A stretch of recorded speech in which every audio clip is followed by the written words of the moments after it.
Hoje é Sexta-feira Santa, a Sexta-feira Maior, dentro desta semana que nos mostra todo o percurso de Jesus, a sua caminhada para realizar a sua grande obra de salvação, a sua grande obra redentora. Jesus, como nós vimos ontem naquela ceia derradeira, Jesus tinha ali reunido com os seus discípulos e com ansiedade, Jesus estava ansioso para celebrar aquela derradeira refeição. E logo depois, ali já no Horto das Oliveiras, quando Jesus ali se retira para rezar, aquela angústia suprema toma conta do coração de Jesus. Aquela angústia toma conta da alma de Jesus.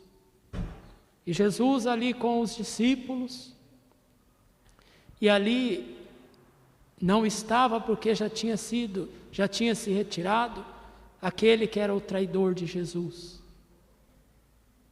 Então, posteriormente chega ali aquele destacamento de soldados que vão levar então nosso Redentor, primeiramente na presença de Anás, que era o sogro de Caifás.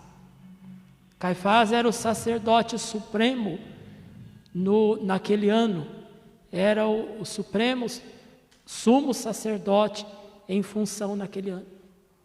E depois de todos os interrogatórios, ainda dali levaram Jesus à presença, à casa de Caifás. Os discípulos tinham se dispersado, mas Pedro acompanhou Jesus de longe, amedrontado. De um lado estão as autoridades, aqueles que detêm o poder, a força, em parte, o sinédrio, os sumos sacerdotes, a casa poderosa que era de Anás e Caifás. Do outro lado estão as autoridades da igreja. Ali parece que totalmente impossibilitadas, porque assim era da vontade de Deus. Ali São Pedro, que é o primeiro, o mais importante, o príncipe dos apóstolos, que não pôde ali socorrer ao seu Redentor. E os outros discípulos que também se dispersaram, que são as autoridades da igreja que Jesus iria instituir. E naquele interrogatório, em toda aquela realidade, da casa de Caifás, eles levaram Jesus na presença de Pôncio Pilatos. Ali está toda a força, todo o poder do Estado e daquela religião opressora, que já tinha tomado a decisão de matar o nosso Salvador.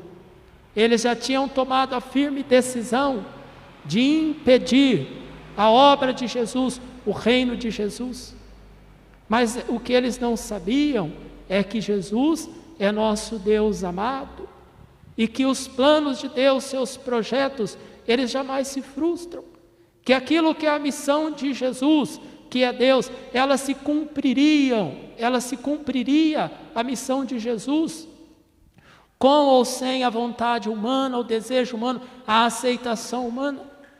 E é naquele palácio do ímpio Pilatos que se dá todo o julgamento de Jesus. Jesus não tem defensores, Jesus não tem advogados. Ele mesmo diz: o meu reino não é deste mundo.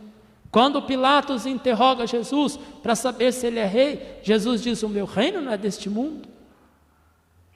Se o meu reino fosse deste mundo, os meus guardas pelejariam, os meus guardas batalhariam, os meus guardas lutariam, e eu não seria entregue a ti, mas o meu reino não é deste mundo. E Jesus, então, todo aquele interrogatório, falsamente montado, ali era um jogo de cartas marcadas, onde a condenação era o único veredito, a condenação e a morte de Jesus. E Pilatos, então, os judeus não entraram ali no palácio do governador, porque eles eram cínicos, eles eram falsos, eles eram mentirosos diante de Deus, e eles tinham que celebrar a grande Páscoa dos judeus. E eles iriam, antes da Páscoa, matar o cordeiro, imolar o cordeiro, a vítima sem mancha, aquele que tira os nossos pecados, nosso Senhor Jesus Cristo. Então eles não entraram no palácio do governador para não ficarem impuros, porque era a casa do ímpio, daquele que não era da religião, dos pagãos. E toda aquela realidade montada para a condenação de Jesus discorre como num tribunal de justiça, um tribunal iníquo, um tribunal injusto, sentado na tribuna um juiz iníquo, ímpio, injusto, e como testemunha os falsos acusadores, os mentirosos, as falsas testemunhas, que era em primeiro lugar Anás e Caifás, e muitos daqueles que eram do Sinédrio. Caifás já tinha tomado a decisão, ele como sacerdote supremo naquele ano, já tinha dito, é melhor que um homem morra pelo povo. E é isso que Pilatos vai perguntar. Diz, olha, nós temos um costume, é a Páscoa dos judeus, então toda Páscoa eu solto um prisioneiro. Eu tenho aqui o Barrabás, e também aquele que é o rei dos judeus. Quem vocês querem que eu solte? Jesus ou Barrabás? A multidão, as turbas, o povo, instigado pelo sumo sacerdote, instigados por Anás, Caifás, as autoridades templárias, eles gritaram, solta Barrabás. Então, Pilatos diz, olha, mas o que eu faço com o vosso rei? Seja crucificado. Crucifica. Esse homem tem que morrer. Nós estamos vivendo na humanidade de hoje tempos onde Jesus tem que ser crucificado no pobre, no indefeso, nos seus seguidores.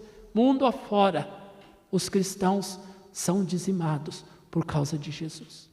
Em toda a terra hoje, os inocentes têm as suas vidas ceifadas diante deste vírus maldito que foi aí disseminado pelo mundo e que tem ceifado vidas, e na grande parte delas, vida de pobres, de pessoas comuns, a vida dos inocentes. É Jesus, mais uma vez, sendo condenado à morte. Então nós rezamos a Deus nesse dia para que Ele dê a graça de nós contornarmos essa situação pandêmica que atinge o nosso Brasil com força neste tempo e toda a terra. Eles preferiram condenar o justo e soltar um criminoso. Barrabás era um criminoso, estava preso por conta de seus crimes. Meus amados irmãos e irmãs, meditemos na nossa vida. Quantas vezes nós também tomamos a decisão para ficar bem com este, com aquele, ficar bem com o sistema, estar bem com a sociedade? Deixa o Barrabás livre, deixa os ladrões livres, deixa os criminosos soltos. Mas vamos aprisionar a Jesus naqueles que não têm voz, naqueles que não têm vez. Hoje nós temos que rezar muito pelas leis do nosso país, pelas nossas autoridades, os nossos magistrados, os nossos políticos, aqueles que nos governam, para que a iniquidade seja desfeita e a verdade, a justiça de Deus possa entrar nas nossas casas, nas nossas vidas, no nosso coração. Jesus é o homem das dores, aquele que os que para Ele olham viram o rosto, porque ele não tinha aspecto humano. Qual é o aspecto que a humanidade hoje, a aparência? No mundo que vivemos, buscando a aparência externa, a beleza, os cosméticos. Ele não tinha aparência humana. E nos fala o profeta Isaías, por causa dos nossos pecados, foi por causa dos nossos crimes que ele assumiu sobre si todas as nossas enfermidades, as nossas feridas, tudo aquilo que é feio, o pecado da humanidade, ele levou sobre si, e é por causa das suas machucaduras que nós fomos curados. Jesus, então, ali diante de Pilatos, recebe o veredicto. O sumo sacerdote, junto com os seus partidários, disseram para Pilatos: nós não temos outro rei senão César. Se você soltar este homem, você é um inimigo de César. E o que Pilatos fez? Pilatos preferiu a amizade de César, a amizade do mundo, o bem-estar da vida nesta terra, e estar como inimigo de Jesus.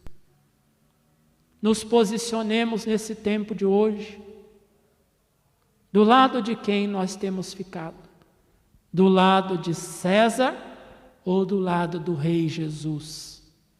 Que nessa sexta-feira santa nós meditamos a sua paixão e também a sua morte na perspectiva certa, como sabemos, da sua gloriosa ressurreição. Jesus então expirou. Tudo está consumado. Toda a obra redentora, tudo aquilo que Jesus deveria realizar, Ele realizou em nosso favor. Tudo está consumado. A nossa vida, a nossa esperança, a nossa salvação, ela está consumada no querer de Jesus. A minha vida ninguém a tira, eu a entrego livremente. Eu tenho o poder de dar a minha vida, de entregá-la, e tenho o poder também de resgatá-la. Que Deus nosso Senhor nos ajude a bem vivermos este dia de oração, este dia penitencial, este dia onde nós lembramos que um morreu por todos, um só padeceu no lugar de todos nós.